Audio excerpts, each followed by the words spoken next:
जय हिंद दोस्तों। उम्मीद है कि आप सभी लोग अच्छे होंगे। चलिए आज की इस वीडियो में हम लोग बात करते हैं रेलवे में निकली भर्तियों के संबंध में। दोस्तों अभी हाल ही में आरआरबी यानी रेलवे रिक्रूटमेंट बोर्ड के द्वारा रेलवे में पैरामेडिकल स्टाफ के पदों पर भर्ती करने के लिए विज्ञापन यानी नोटिफिकेशन जारी किया गया है और साथ ही इच्छुक उम्मीदवारों से ऑनलाइन आवेदन पत्र भरने के लिए भी आमंत्रित किया गया। अगर आप भी उन उम्मीदवारों में से एक हैं जो सरकारी नौकरी के लिए तैयारी कर रहे हैं तथा आपका सपना है गवर्नमेंट जॉब प्राप्त करना, तो यह भर्ती आप सभी लोगों के लिए एक सुनहरा मौका लेकर आया है। दोस्तों जैसा कि आप सभी लोग जानते हैं कि रेलवे में जितने भी प्रकार की वैकेंसी यानी भर्तियां होती हैं उन सभी भर्तियों को आरआरबी के ही द्वारा कराया जाता है। तो ठीक इसी प्रकार से रेलवे में जो रेलवे विभाग के अंतर्गत जो हॉस्पिटल आते हैं उन हॉस्पिटल में पैरामेडिकल स्टाफ के पदों पर भर्ती करने के लिए आरआरबी ने जो नोटिफिकेशन निकाला है, तो जो पैरामेडिकल स्टाफ होते हैं उसमें जैसे फार्मासिस्ट हो गया, एक्सरे टेक्नीशियन हो गया,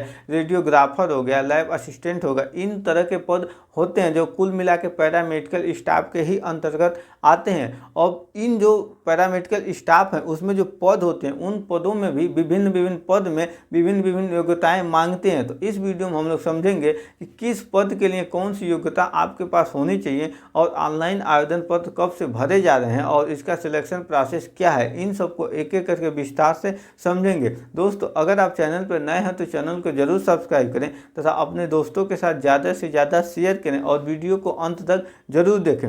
तो जो आरआरबी है वह पैरामेडिकल स्टाफ के पदों पर भर्ती करने के लिए कुल मिलाकर 434 रिक्तियां निकाली है, यानी इतने लोगों की भर्ती रेलवे करेगा जिसके लिए अलग अलग पद हैं और इन पदों के लिए अलग अलग योग्यताएं हैं। तो इसको भी देखते हैं और साथ ही किस पद में कितनी सैलरी आपको मिलेगी इसको भी हम लोग देखेंगे। तो जिसमें पहला जो पद है नर्सिंग सुपरिटेंडेंट का, जो नर्सिंग सुपरिटेंडेंट का पद है इसके लिए कुल मिला के 272 सीट है, यानी इतने लोगों की नर्सिंग सुपरिटेंडेंट के पदों पर भर्ती किया जाना है। जिसके लिए आपके पास जो शैक्षिक योग्यता होने चाहिए, आप बीएससी इन नर्सिंग यानी आप बीएससी डिग्री जो है नर्सिंग से प्राप्त किए हो। जो बीएससी डिग्री या स्नातक स्तर की ही डिग्री है, लेकिन बीएससी में आप नर्सिंग से बीएससी किए रहेंगे तब इस पद के लिए आवेदन कर सकते हैं। साथ ही आपकी जो मिनिमम उम्र है वह 20 साल होनी चाहिए और मैक्सिमम उम्र 40 साल। जो 20 साल की उम्र है वह 1/1/2026 को 20 साल हो जानी चाहिए, यानी इसमें जितने भी पद हैं उन सभी पदों के लिए जो एज की गणना होगी वह 1/1/2026 से होगी।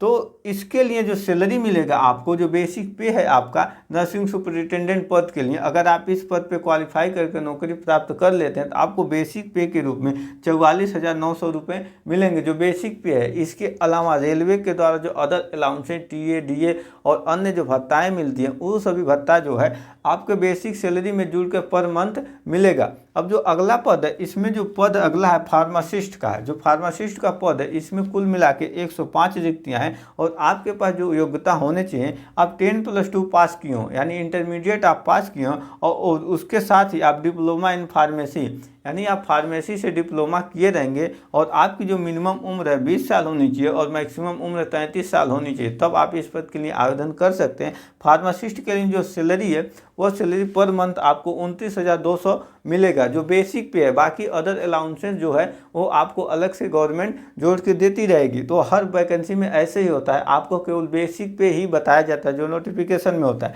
जो नेक्स्ट पद है इसमें रेडियोग्राफर एक्सरे टेक्नीशियन है।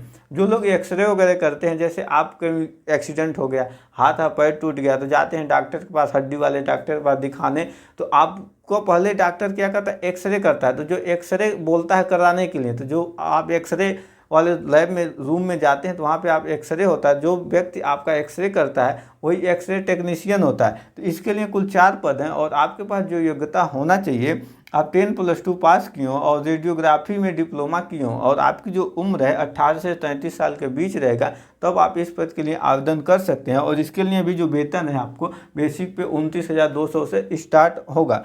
जो नेक्स्ट पद है हेल्थ एंड मलेरिया इंस्पेक्टर का, इसमें कुल जो सीट है 33 सीट हैं और जो योग्यता होनी चाहिए आपके पास 10+2 इंटरमीडिएट पास हो और आपको हेल्थ और मलेरिया से संबंधित, आपको इस फील्ड से संबंधित आपके पास जानकारी रहेगा, तब आप इस पद के लिए आवेदन कर सकते हैं। हालांकि इसमें आपका 10+2 रहेगा तब आवेदन कर लेंगे, क्योंकि इसमें कोई सर्टिफिकेट नहीं मांगा है, केवल आपको इससे संबंधित नॉलेज होना चाहिए और आपकी जो मिनिमम उम्र है 20 से 30 साल के बीच में होनी चाहिए, मिनिमम और मैक्सिमम, मिनिमम 20 और मैक्सिमम 30 साल होनी चाहिए। जो अगला पद है, हाँ, इसकी जो सैलरी है इसमें आपको 35,400 मिलेगा। जो ईसीजी टेक्नीशियन का पद है इसमें 4 रिक्तियाँ हैं और इसके लिए आपके पास जो योग्यता होनी चाहिए, आप 10+2 पास किए हों और ईसीजी टेक्नीशियन का कोर्स किए हों और साथ ही आपकी जो उम्र है 18 से 33 साल के बीच रहेगा, तब आप इस पद के लिए आवेदन कर सकते हैं। और इसके लिए जो आपके पास वेतन होगा, इसमें भी आपको मिलेगा वेतन 25,500 आपको ईसीजी टेक्नीशियन के लिए वेतन बेसिक पे मिलेगा। दोस्तों, जो नेक्स्ट पद है इसमें है लैब असिस्टेंट। जो लैब असिस्टेंट है इसके लिए कुल 13 रिक्तियाँ हैं और इस पद के लिए आवेदन करने हैं तो आपके पास जो शैक्षिक योग्यता है उसमें आप पहले 10+2 यानी इंटरमीडिएट आप पास किए हों और साथ ही इंटरमीडिएट पास करने के बाद आप लैब टेक्नीशियन का कोर्स किए हों, तब आप इस पद के लिए आवेदन कर सकते हैं। इसके लिए आपकी जो मिनिमम उम्र है वो 18 साल होनी चाहिए और मैक्सिमम उम्र 33 साल। और इस पद पे अगर आपका चयन हो जाता है तो आपको बेसिक पे के रूप में 21,700 रुपये मिलेगा। अब जो डायलिसिस टेक्नीशियन है इसके लिए कुल 4 रिक्तियाँ हैं और इसके लिए जो योग्यता होना चाहिए आपके पास, डिप्लोमा इन डायलिसिस टेक्नीशियन से आप डिप्लोमा किए हों और आपकी मैक्सिमम और मिनिमम जो उम्र है 18 से 33 साल के बीच रहेगा, तब आप इस पद के लिए आवेदन कर सकते हैं। अगर आपका डायलिसिस टेक्नीशियन पे चयन हो जाता है तो आपको बेसिक पे के रूप में पर मंथ 35,400 रुपये मिलेगा। इसके साथ ही आपको उम्र सीमा में भी कुछ छूट दिया गया है, जिसमें ओबीसी वर्ग के जो उम्मीदवार हैं उन्हें 3 साल के लिए छूट दिया गया है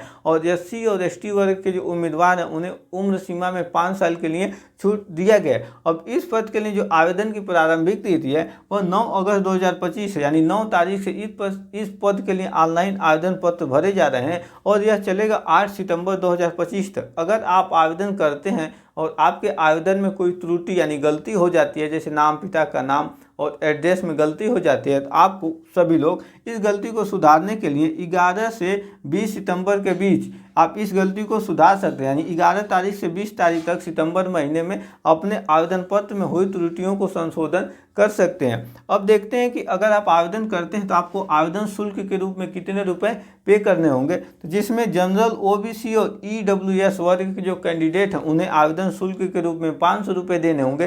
परंतु इसमें से जो 500 आप जमा करेंगे इसमें से आपका 400 रुपये रिफंड हो जाएगा। रिफंड हो जाएगा तो कब होगा, जब आप एग्ज़ाम दे लेंगे, यानी जो इस बार सीबीटी कंप्यूटर बेस्ड टेस्ट होगा, आप कंप्यूटर बेस्ड टेस्ट दे लेते हैं तो इसमें से आपका जो 500 रुपये में से 400 रुपये आपको आपके बैंक खाते में रिटर्न कर दिया जाएगा। इसी तरह एससी, एसटी और जो फिजिकल हैंडीकेप, जो विकलांग हैं और एक्स सर्विसमैन हैं, उनके लिए जो फीस है वो 250 रुपये है। अब इन सभी लोगों को 250 रुपये टोटल रिफंड हो जाएगा।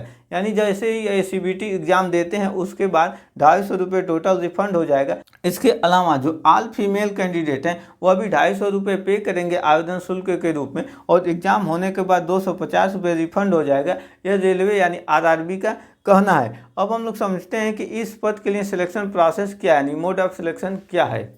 दोस्तों, पैरामेडिकल स्टाफ के पदों पे भर्ती होने के लिए जो सिलेक्शन प्रोसेस है उसमें मुख्यतः आपका पहले रिटन एग्जाम होगा, जो सीबीटी यानी कंप्यूटर बेस्ड टेस्ट होगा, जो आपको कंप्यूटर पे देना होगा। उसके बाद आपका वेरिफिकेशन होगा, जो डॉक्यूमेंट वेरिफिकेशन होगा। तो अब हम समझते हैं कि जो रिटन एग्जाम है उसमें किस विषय से कितने प्रश्न पूछे जाएंगे। तो इसमें जो पहला प्रोफेशनल एबिलिटी से 70 क्वेश्चन पूछे जाएंगे। इसका मतलब अगर आप रेडियोग्राफी से, आप फार्मासिस्ट से आवेदन करते हैं, फार्मासिस्ट के पदों पे भर्ती होने के लिए आवेदन करते हैं, तो जो आप डिप्लोमा इन फार्मेसी किए हैं, जो फार्मासिस्ट से डिप्लोमा किए हैं, तो उस सब्जेक्ट से यानी डिप्लोमा वाले सब्जेक्ट से आपसे 70 क्वेश्चन पूछेगा। अगर आप एक्सरे टेक्नीशियन के लिए किए हैं या लैब असिस्टेंट के पद के लिए आवेदन किए हैं, तो जो वो लैब असिस्टेंट का पद है उस पद के लिए आप जो योग्यताएं होंगी उन योग्यताओं के आधार पर उन विषयों से आपसे प्रश्न पूछे जाएंगे। इसी तरह जो जनरल अवेयरनेस है इससे आपसे 10 क्वेश्चन पूछे जाएंगे और जनरल अर्थमेटिक्स जो गणित है और general intelligence and general reasoning, इनसे आपसे 10 क्वेश्चन पूछे जाएंगे। साथ ही जो जनरल साइंस है इससे भी आपसे 10 क्वेश्चन पूछे जाएंगे। यानी जो रिटन एग्जाम होगा उसमें कुल मिला के आपसे 100 क्वेश्चन पूछे जाएंगे। अगर आप किसी भी प्रश्न का उत्तर गलत देते हैं तो आपका नंबर भी कटेंगे, जिसमें निगेटिव मार्किंग होगा, जो 1/3 का होगा। यानी 1/3 का निगेटिव मार्किंग आपसे रिटन एग्जाम में लिए जाएंगे। तो आई होप आप सभी को यह वीडियो अच्छे से समझ में आया होगा। मिलेंगे इसी तरह की जॉब रिलेटेड नेक्स्ट वीडियो में। जय हिंद।